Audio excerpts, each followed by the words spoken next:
All right, Terry, looks like we're live, my man. Very nice, Mike. Good to be back, man. It's been a little while. Yeah, welcome back to the Cloud Investing Podcast.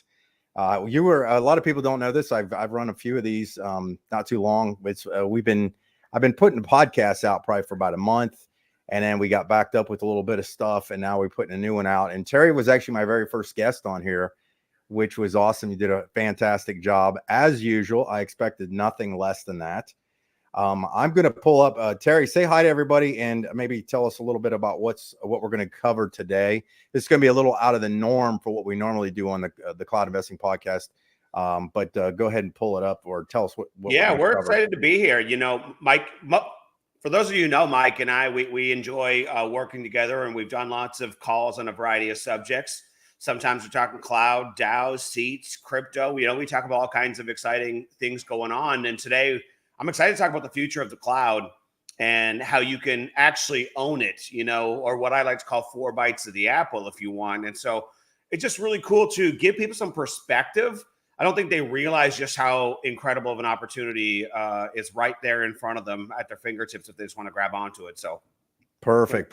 So Terry, so on the Cloud Investing Podcast, I basically created it for introducing people and kind of getting the word out about fractionalized ownership of data centers being kind of our ability to get in on the large data centers, which is all the rave. It's where all the big money's going, where commercial real estate. I've mentioned this on multiple podcasts that I have, that just literally 5 minutes up the street, there's billions and billions of dollars worth of data centers being built right where I go to church, like literally across the street. The whole entire streets is there. It's all of them. You can even look it up in the news. You can look up Columbus, Ohio. It'll say New Albany. That's where I live. Okay. So it's just insane. We found a company, and we're going to probably talk a little bit more in detail about this. Terry and I, because we've been going back and forth on business ideas, found out that there was a company that was allowing fractionalized ownership of data center units within these big data centers. And what we could do is, for like a one-time purchase a data center. As data was loaded on these centers, they basically paid us royalties, whatever you want to call them, but basically money that goes into our pockets on a passive monthly basis. Now, it's not passive as the fact that you can just set it and forget it, but it's just everybody's looking for storage. And in fact, I've had experts already on our show that were talking about the fact that they can't keep up with the amount of demand for data centers. I know you're going to cover that because we talked about that on the one interview we did, or what was happening yesterday. And so and the other thing too is, when we got involved, we found, because we had been searching around, we found a company called N8 Technologies. And if you want more details, you can get a hold of Terry or I, that was allowing the fractionalized ownership of these data centers. And it's really gotten bigger than we expected, because of something new they just released, which is one of the reasons you and I are doing this call right now. But it falls right along the lines with what we're doing with our crypto stuff as well, which is just mind-boggling. So Terry, go ahead. I did get the PDF uploaded. That Terry gave me like a bunch of screen images real quick. It's the worst PowerPoint /PDF ever, because it's just phone screenshots. But you'll get the idea, and it'll kind of just keep us on track. So go ahead, Terry. yeah, and I think that's just it, right? Like, we just wanted to get together in an impromptu and talk to people about what we're excited about. Like, the idea that you can own a piece of hardware in a cloud, to me, is actually just, I mean, I hate using the term revolutionary because I think it's thrown around too much, but it really is. And so, the other thing we want to talk about today is, it's not just about owning hardware. You can own a piece of the entire co-op, right? So I just think that's just absolutely incredible. I think it's going to very huge places that you can't imagine. And I'm hearing lots of amazing things happening in the background. And I think we're getting really close to kind of like that inflection point where major milestones are about to happen. And I think this thing is going to really finally blossom into its own and take off. So just want to make sure people are paying attention and taking advantage of all the opportunities that are in front of them. Perfect. Oh, real quick, shout out to my sponsor for my new t-shirt, Cloud Investing Podcast by Mike Healy. Nice. That was given to me by modernprintco.com, modernprintco.com. They do all kinds of stuff out there. So there's my shout out. So Terry, let me pull up this I love it. This PowerPoint real quick, and you can see that it says and I'll read this out because I know there's people that listen in on these things. I actually have somebody said they're listening in currently from an Alaskan shores on a Norwegian cruise ship. Nice. And so this the PowerPoint I got up here says, in the world, if the world is on a downward trend, why don't we change directions? And I thought that was really good that they had that. Let me go into, okay, so let's talk about the, let's use this slide first and talk about the DAO. So we have the ability with the fractionalized ownership, we buy data centers, data is loaded on them, we get paid. These guys have now taken this to a completely different level in a great way with what they call a DAO, D.A.O, which stands for Decentralized Autonomous Organization. Terry Tillaart, give us like in the words of Michael Scott, explain this to me like I'm 6. Right. I think DAOs really are the future. This idea that we have to have a corporate hierarchy to own things is kind of absurd, right? There's just no reason or need for it to be that way. And so a DAO is a lot like a co-op. It's the easiest way to think of it, right? And you and I get to be owners of that co-op if we want. You can buy yourself a seat, which is pretty awesome. Some people who bought boxes, data centers inside of the larger cloud already have seats, but you might want more than one. And what that gives you the ability to do is it allows you to have a voice to vote on the direction of where we go in the future. For example, someday the company may go public. Someday the company may be open to a buyout offer. And depending how things are going, you may feel really excited about that, but you may also not feel excited about it. Some people like the steady cash flow, and you might not want to give it up for a one-time big payday. The good news is if you have a seat in the co-op, you get to vote. And voting on the ability of what happens next with the co-op, I think, is incredibly powerful. So I'm just so excited about that idea.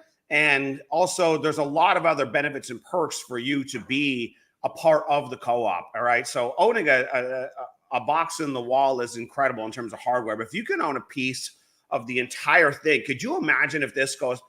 Can you imagine if this goes public and you are an owner? Right. It's not an IPO, but it's a lot like an IPO in that sense. And let me ask you this question, Mike. And it's proverbial, but it's true. Like, did you ever get the invite to buy into Microsoft Azure, Google Cloud, Amazon's Cloud, NVIDIA, any of these big tech companies, right? I think I lost my invitation in the mail. You did. Yeah. That's the thing. Like, we're talking about big monster tech companies because, the goal of this is to turn into a $10 billion enterprise. So when did you get a chance to get the invite in the early days to get a seat at the party? You know what I mean? I mean, that's how I look at it. I think it's incredible. And it never happened. I mean, it literally never happened. So Terry, so the DAO is basically allows people to come in and be decentralized, which is one of the reasons we like crypto so much and why it just makes more sense because it's putting control back into people's hands versus into individuals' hands. Let's talk about, let me see where we got here. Do you want to talk about the token economy or do you want to talk about what the DAO situation? Yeah, let's start with talking about some of the other benefits of just like maybe joining the co-op if you wanted to, right? Okay. Yeah. So you get the chance to vote. That's huge. And if you have a box plugged into the wall, you get cash flows from tenants, right? It's a tenancy. It's a digital landlord play. Think of it this way, guys. It's like driving by that huge storage unit on the side of the highway. If you live in Southern Florida where all the snowbirds come, you see them everywhere. But if me, you, and Roy were going to try and set one up, we would need a lot of money to do that. So we might get a big group of people in on it, and we each own 10 garage bays, so to speak, right? But now you get a chance to own the whole thing. It's incredible. So you don't get just the tenancy now. If you own a piece of the co-op, you're also going to get royalties, dividends, and crypto tokens that should have a lot of value in the future. So that's incredible. I call it getting 4 bites of the apple instead of 1. So I think that's the most important thing of like when people are looking at this, they're thinking, what's in it for me? Well, that's what's in it for you. Do you want royalties, dividends, tokens, and rent checks because I want them all.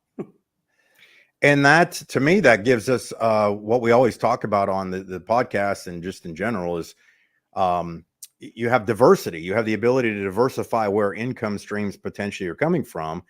And when you have with the DAO, it's similar because I'm out of elementary school. I think I might only be in like 6th grade when it comes to the understanding of the crypto space, because it's just so big and so impressive that with these DAO seats, quote unquote, they're now as royalties are coming in from innate technologies and all of the aspects of the data centers, and literally could be billions of dollars. Those royalties are going into the value of the DAO tokens of that, or of those, and the innate NFT, I guess you could call it.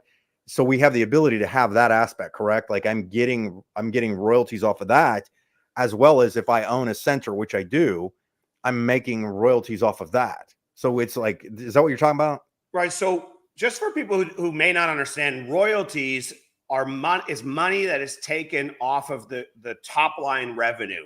If the company does $1 billion in revenue and sales for that year, you get the royalties off of the billion. So let's just say it was, I don't know, let's just use 5% as an example. We take 5% off of those are committed royalties to come to create value for the DAO seat members. That's whether or not the company is profitable or not. We are automatically going to be beneficiaries of that. So to me, that's incredible. What happens when it's a $10 billion outfit and we're getting some royalties that come crashing into, in an indirect way, into our wallets? That's pretty damn awesome. And so the way it's going to work is very simple. And then there's dividends also as well. If you're a DAO seat holder, the difference between dividends and royalties is that dividends are paid from profits. So we know that when the innate cloud brings in revenues, some of it goes, a big percentage goes to the hardware owners. And then they also have operating, revenues that the cloud keeps, but they're going to share those revenues with us. And then if and when the business is operating properly and doing well, and you're going to get a vote on how it's operated, there will be profits left over. And those also get paid to DAO seat owners.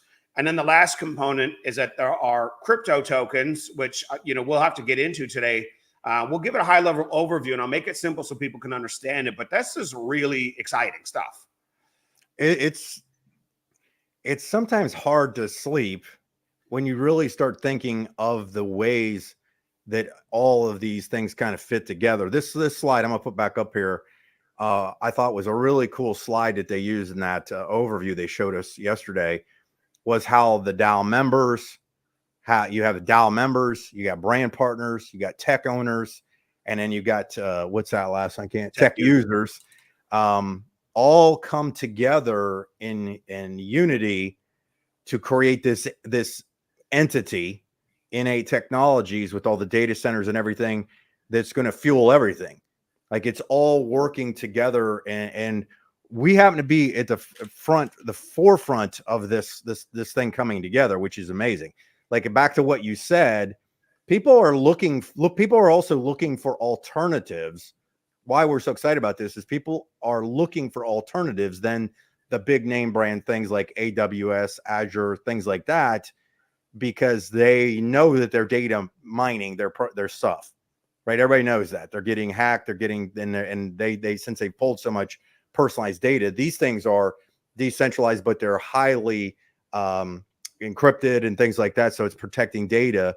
But we have the ability with all of these things together that there's a good chance that token rewards on this DAO could just boom, boom, boom, just really, really start clicking as these things expand, because they already opened up one data center and sold that entire data center out already for people who wanted to invest into getting the fractionalized ownership of those units, those software units.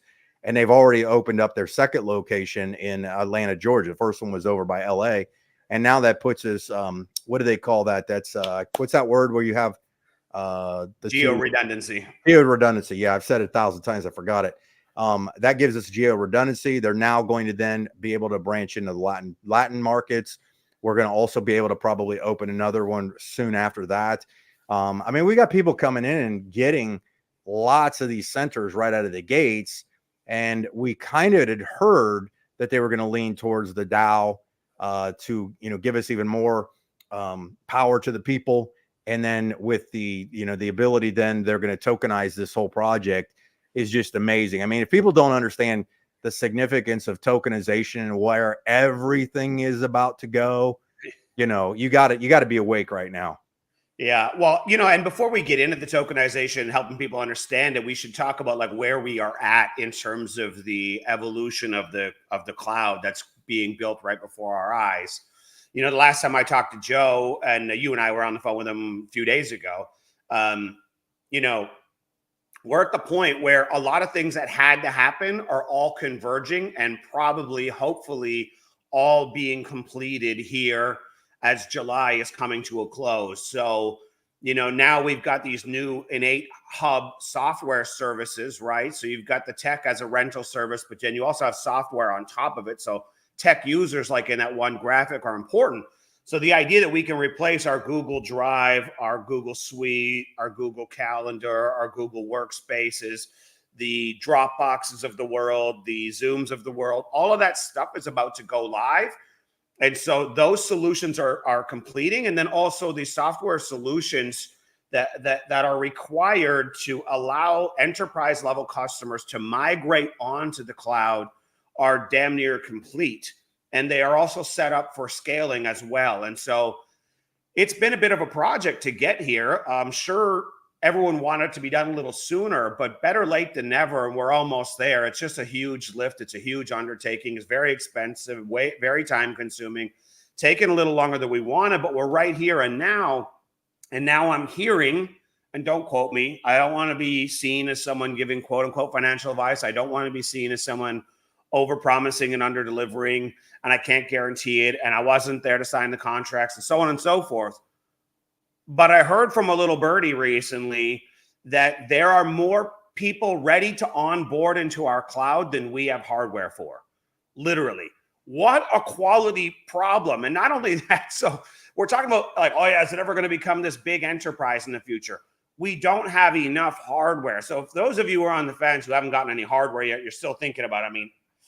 I mean, it's your personal choice. You got to make the decision that feels good for you.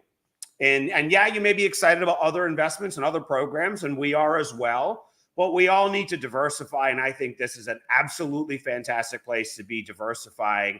And when I hear that we don't have enough hardware, what a quality problem. And why don't we all as friends here go and collectively sort that out, right? Let's chip into the solution of sorting out this hardware problem and making sure that we have some DAO seats so we can get 3 or 4 more bites of the apple instead of just getting the rent checks. You know what I mean? And I don't even think we've mentioned this so far. If somebody actually purchases one of the data center units, the fractionalized thing I talk about, they're actually being given a DAO seat, correct? Yeah, 100%. If they buy it outright. They buy it outright. So Yeah. So they're right now, right now, one of those data center units is about $16,800. But if you look at what you're getting with the returns on that, because they put this out publicly, so this isn't me making claims. They literally show that if you get like a specific occupancy as the data centers get full, and you just heard what Terry said, that the payouts for each one of those units is like between $2,000 and $4,000 a month. And we own these units for like 3 to 5 years. I mean, the only reason I say 3 to 5 is based on the amount they're being used, how full they are. And that's crazy that somebody can go in and buy something like that and see it loaded up with data and get that. I mean, it's nuts. And then in addition, with that benefit of that, the bonus you get is the DAO seat with one of those units. So it's like lots of apples. Yeah, well, and that's the thing. And I'm not positive if the DAO seats come with the full units going forward into the future, but I know with absolute certainty those who did it in the past, the early adopters, definitely do. And we'll have to double check on those details about how it works going forward. But I mean, that's incredible. Where are you going to take $16K in physical real estate and make just in your example, a $4,000 profit on listen, No, at 1.6 million, you probably wouldn't keep 4,000 a month that you keep in your pocket. And we all know that those numbers could also end up being very conservative. And we also know that those boxes can and should last more like 7, 8, maybe 10 years. But for the life of that hardware, you're going to have tenancy and you're going to get paid. And there's just so many exciting things. And now we may also be doing validation for a crypto blockchain that looks like that's going to come together. I don't want to speak on anyone else's behalf. And sometimes things don't happen last minute, but it looks like that's going to happen. And so that's going to be, again, massive usage of these data centers. And Terry, it's great being an owner. Terry, are you telling me that if I had something that needed data cloud storage and CPU in crypto and I owned my own box, I could put that onto my own data center and my data center would be paying me off of my own thing? Is that what you're saying? That's exactly it, right? I don't know if people are connecting those dots, right? And so we have a lot of friends that are going to come and do this too, you know what I mean? And so the cloud's about to get, a whiplash of its own. In my personal opinion, I just think things are really coming together. Like all those things we've been wanting are all converging. It's been a long road. It's been a little frustrating, a little tiring for people. It's taken a little longer to get here.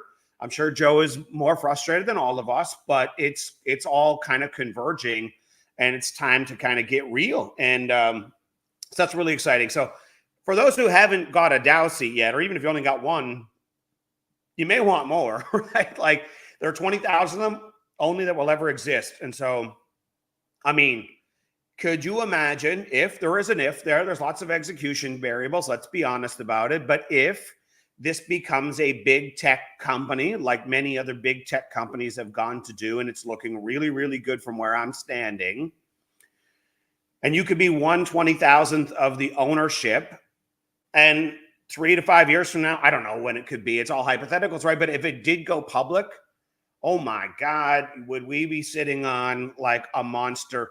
Listen, go read Rich Dad, Poor Dad. He had a big impact on my life many, many years ago. But, he always talked about in all of his books, like where the big money is made in things like IPOs and owning companies that if you get in at the early days, that someday turn into something huge. That's where you make the big wins. And I think that's exactly where we're standing. It's hard to see it any other way. Mike, what are your thoughts on that? I think it's a great point because if you can just get a small bite of a massive pie, it can fill you up.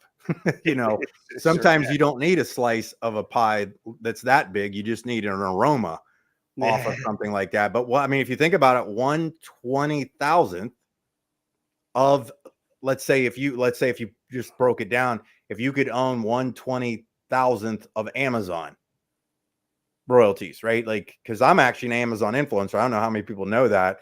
Like, I've done over 1,300 product review videos on there.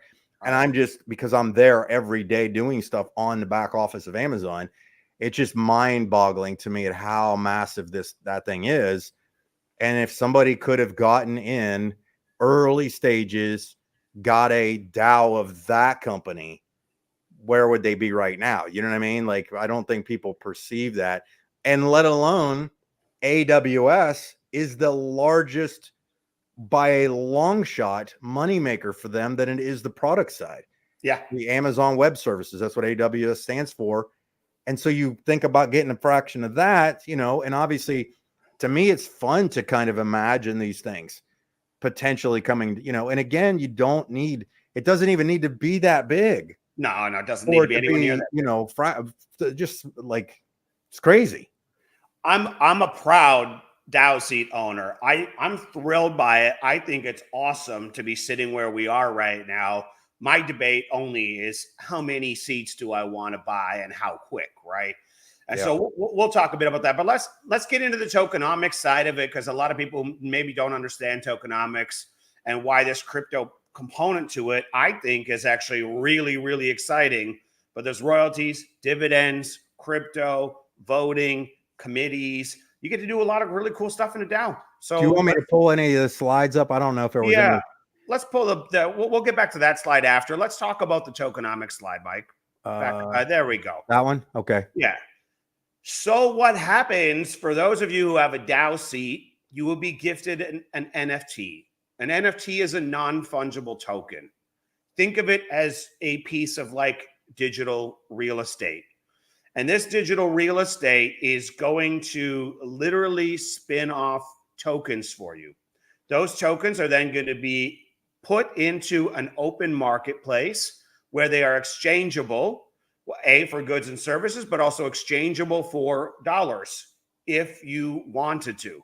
But why it's so exciting here is because we live in a world where the central banks run the printing press and they can just print at will, and they frequently do, as in all the time. And every time they run the printing press, it lowers the value, the purchasing power of the dollars you hold in your pocket. Bitcoin was revolutionary because it has a fixed supply. There can never be more. And that's why it's going up in value so much. But what's even more novel than a fixed supply is a never-ending shrinking supply. That means as the royalties continue to grow, continue to buy and burn these tokens. What do I mean by that? When those royalties come out, they go and be like an active buyer in this marketplace, and they buy tokens and burn them out of existence. They literally are constantly shrinking the supply with those royalties.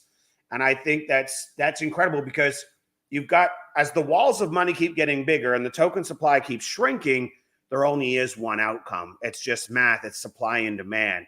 Those tokens, if you can hold on to them over time, are going to become incredibly valuable. And we've been in other deflationary tokenomics projects, and we see what that math can do. So I love that the DAO seat holders are also going to get that. And that's how we get the benefits from the royalties, which are right off the top line revenue. So again, at 1 billion, at 2 billion, at 10 billion, whatever percentage goes into the royalties is really big math. And they said that they're going to, I think they call it pegging it to a stable coin, right? So if somebody wanted to, if they got X amount of innate tokens, they could eventually turn that right into US dollars or USDT or won or pesos or whatever, based on their market. So, and that's what a lot of people don't understand too, is this is a global project. This isn't just a United States project. The company that's starting it all, NA Technologies, has actually gone through the government. What's the who are they waiting? They got the approval from the Utah. So when I was at Joe's house a few months back, the lawyers were also present for this particular meeting, and they were in there talking about how they were actually instrumental in writing the DAO laws for the state of Utah. So there's a few other states in the US that have done it, but they actively worked with the regulators to create the laws. In fact, Joe's lawyer is the guy who actually wrote it. They approved it, he wrote it. And so they negotiated on some details, and then they've come to that consensus. And now the innate DAO are seeking the final approval. Now that may be 1 week, 2 weeks, and maybe 4 weeks, and maybe 6 or 8 weeks. I don't know. I think it's measured in weeks, not months. We are very close for it to being official. And the day it's official, those NFTs will go live. Those tokens will go live. And the party gets started, and it's exciting. And so I just can't wait for it, because I just love it. And let me ask you a question, not to put a sense of urgency on this, but when tokenomics happen, when somebody gets an NFT, those in the early stages can acquire what they would say more tokens through how it works is what they call mining, which is like the NFT minting. Correct? Yeah. And if you're early on, a lot of times you have the ability to accumulate a few more faster because you're early, right? Like, am I correct? A lot more than a few. So just so the people know, when the token distribution goes out to the NFT holders, it comes from one set pool of tokens, right? And that pool every day has a set distribution schedule. and it is always equally divided amongst all current active node holders.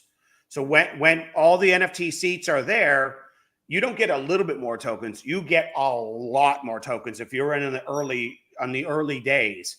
And so Joe is ready with everything in the background. It's just the day that the legislators sign that paper, and who knows, we might get surprised. What if it happened this week? I don't know if that's realistic or not. I'm not there. Government stuff moves slow. But when it does, token distribution, well, what if there's only, 100 NFT owners, 1,000 NFT owners, 5,000 NFT owners? Out of the 21,000, that would still be, and we had 5,000 live, let's say, that would mean you'd be getting 4 times more token distribution that you get to keep, that are someday going to be worth a lot of money. So being at the earliest days is not insignificant at all. It's actually it might be a life-altering decision to do that down the road. I figured you might know the answer to that. Yeah. Yes, I do. Yes, I do. And I love that stuff. And so, oh, by the way, so now let's also talk about the next pieces. So there are ambassador NFTs and founder NFTs, right? And so, Mike, there is a slide that we can talk about. That's kind of right. There we go. It's not, I mean, you can kind of see it. I think there's one other one that has it a little more blown up, maybe. Maybe. If there's not, we'll use that one. That's okay, it. This is not bad, but well, yeah, all right.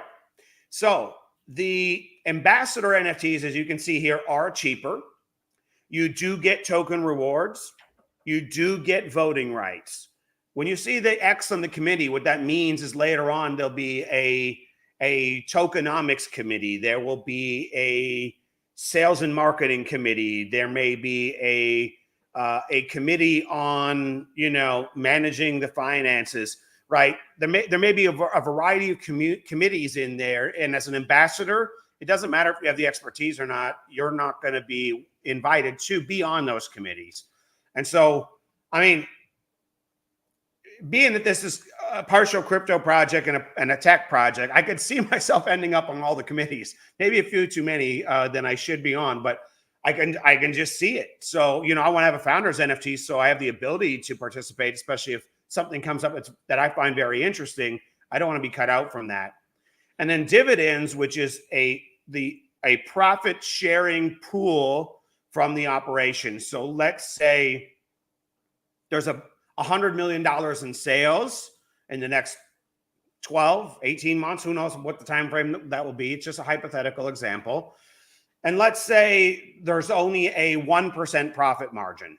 Okay, you might not be that impressed by that, but after all things are said and done, if there is a 1% profit margin, that'd be $1 million that is going to get paid out to founder DAO holders, but not the ambassador NFT holders. And so, you take a look at that and you say, and I've already read all the light papers and stuff. I didn't memorize them, but I got to see them before the public, which was very fun because I like that stuff. But hey, listen, just divide up that pie. Let's say there's only 10,000 founder NFTs, and I just used the $1 million example just for whatever. But you get that as gravy on top of your rent checks. I just call them rent checks for ease of understanding, and you get that on top of all of your tokens as well. I'm going to be really happy that I was a founder. So you use that example. We talked about, we're still not talking about big numbers on the grand scheme long term of things. It's still going to be very enticing to be a founder's NFT holder. But Mike, you look like you had something to say, so go for it. No, I thought about it, but I think you covered it. Sure, go for it, man. Go for it. Or at least I'm going to default to thinking you covered it. When they showed the pricing, actually, let me pull it back up real quick. When you see the pricing on here for ambassador, and between 1 and 1,100, it's I can't see. I got to put my glasses on. $599. Price typically goes up because supply is going down, correct? Yeah, right. So for the very first 1,000 seats, it's on sale right now. And, if they're normally $1,600, but you can pick one up for $1,600 off is not insignificant. But I mean, just the way that I think about this, Mike, in all honesty, I'm not trying to hype it up or talk people into doing things they don't want to do. It's not for you. Don't do it. But do you think if you were ever invited, if there was ever a chance, which is basically zero, if you were ever invited to be involved in the early days of some other big tech company, normally you would have to be an accredited investor. have to be by law. And there is no chance on earth that you are probably ever getting a seat at the table for probably less than somewhere in the neighborhood of 50K. Not one, like one is very generous. That means the current ownership of the company is buying seats just like we are. And there is no separate ownership. Those who have seats are the owners, the entirety of the ownership. And so for $1,000, you can go and grab yourself 1 or 5 or 10 seats at the table, increase your voting power, but also increase how much squeeze of the juice we might get on the other side of it if that, if the big money does come in over time, whether the big money comes in from operation profits, whether that comes in from a going public, whether that comes in from a buyout or whatever. Just, I like the idea of sitting there pretty, but there is zero chance. Could you imagine in the early days of Amazon, someone said, I heard about this really huge company someday. You and I want to get in. We can get in on it. Yeah. Like, how many millions of dollars do I need? $1,000. What? I can get in for only $1,000? I mean, you pounce on opportunities like that. They don't come along. I've never seen anything like it come along. And it's really not out of the realm of possibility that there could be humongous buyouts down the road. The royalties could be ridiculous because, I mean, honestly, and we've thought about this too, is as this project is, laid out, it's active, it's already, the data center units are already installed. They're already in the process of loading it on there. I mean, how hard is it going to be to grow that thing when somebody can go up to somebody and I can pull up my phone. On my phone, I'll have an app that I can show my buddy while right after in the middle of playing racquetball. I can say, hey, I don't know what you've been doing with your money lately, but I just paid $16,000 for this data center unit and it's producing me, and I show him my phone and it's producing me $1,000 a month, $2,000 a month, $5,000 a month. What's he going to ask? He's going to say, how do I get one? Well, if you multiply that out across the board, now we've got tons of people buying these more data centers.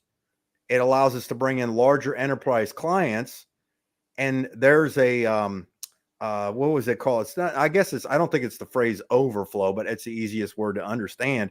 Everybody has to also understand, I said it's at the very beginning of this podcast, that there's more demand for data storage than there are data storage centers out there right now.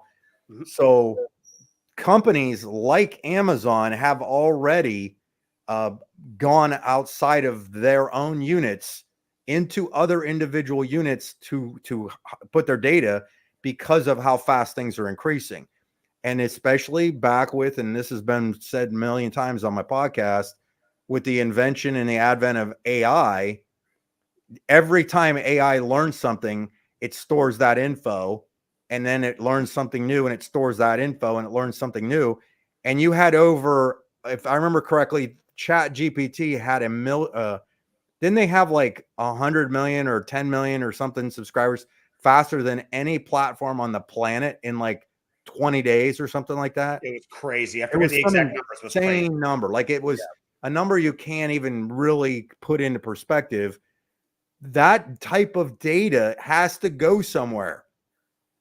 We're literally just saying, here you go, put your data here. And then they're just, a piece of that goes to you. A piece of that goes to you. Terry, you're in on that, aren't you? Oh, I'm all over it, man. But here's the thing I think about too, right? So you've got these, when I heard the statistic that all of the data on planet Earth basically got doubled in the last 2 years. Yeah. I expect that basically to happen every 2 years from now. People may not even understand how or why that happens, but that's exactly what I expect to happen. And like you said, I mean, you interviewed some guys who work in data centers, like high level guys, and they are saying that the big guys can't even get the hardware fast enough. They can't build it out fast enough. They're having to rent from other cloud providers. Yep. I mean, I just need my tiny little slice, but for every slice I'm getting, I'm taking 4 bites, Mike. I'm not having just 1 bite. I like the idea that I can take 4 bites instead of just 1 bite every time I want to go into that Apple, so this is fantastic. Absolutely. Well, Terry, do you got anything else? I know we've been on here about 40 minutes already. Yeah. I mean, if you guys have questions, you can hit us with them. So, we'll do that. So, yeah. And we're actually live today. Usually I just do the interviews and we're done, but Terry's always willing to take questions. We see some people in here who already have DAO seats on here. So big applause to you who already have them. So yeah. I think that's pretty awesome. And so, here's my message to you guys. Don't get bogged down in the details. Like the last call I did with Joe and Travis. I mean, that's my message. Don't get bogged down in the details.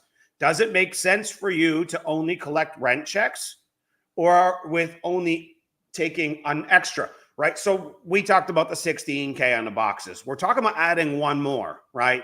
What percentage is one more out of 16, right? It's not that bad. I'm just using very loose math, right? So you put just a little bit extra in and you're going to get dividends, royalties, tokens, voting rights, committee access, complete transparency to how the whole thing is run. I mean, way more transparency than any public company as you would as a shareholder. You're going to get all of that. So on the grand scheme, I know $1,000 is real money, but on the grand scheme of life, someday when this takes off, or if it takes off, there is an if, but I think it's a when, you're going to look back and say, oh my God, I had a chance to get my slice of the pie for so little on the grand scheme of things, and I didn't do it. Ouch. That's all I can say. I'm excited to be there. I'm excited to be at the table. It's just, to me, the question is more about how many seats should we be picking up and at what price tier should you be picking them up versus, hey, do I really want to get more profit out of this thing? Yeah, of course I do, right? Came to the party for cash flow. It's here for you. So what a great way to diversify no matter what else you're involved with. Thank you. Hey, thanks, Diane. You both have simplified this and articulated what we have our hands on. No problem. I know sometimes it's hard to really grasp this and put it into perspective, but yeah. Well, Terry, why don't we just close it out? I didn't see a lot of questions come through, and we'll have this recording up on my YouTube channel. You'll probably have it on your YouTube channel. I'll put it on the Cloud Investing Podcast, on the Spotify, Spreaker. What else is iTunes? I have that on there. You guys can listen to it again and that kind of thing. And, if you need any information about these, you can always get a hold of one of us and we can kind of show you exactly what you need to do. So Terry Tillaart, thank you, man. Any last words? No, that's it. I'm just excited for you, friends. Take advantage of opportunities when they're at your fingertips, even if it's a little painful. The pain of missing out is a lot worse. It's just in my mind, like Jim Rohn used to say, regret weighs tons. You know what I mean? It's and discipline weighs ounces. So there you go, friends. We're excited for you. I'll see you at one of the DAO committee seats because you can best believe I will be at one of them. Absolutely. Absolutely. Thank you guys, everybody, for joining us today. And we'll see you on the next podcast. Thanks, Mike. Have a great one.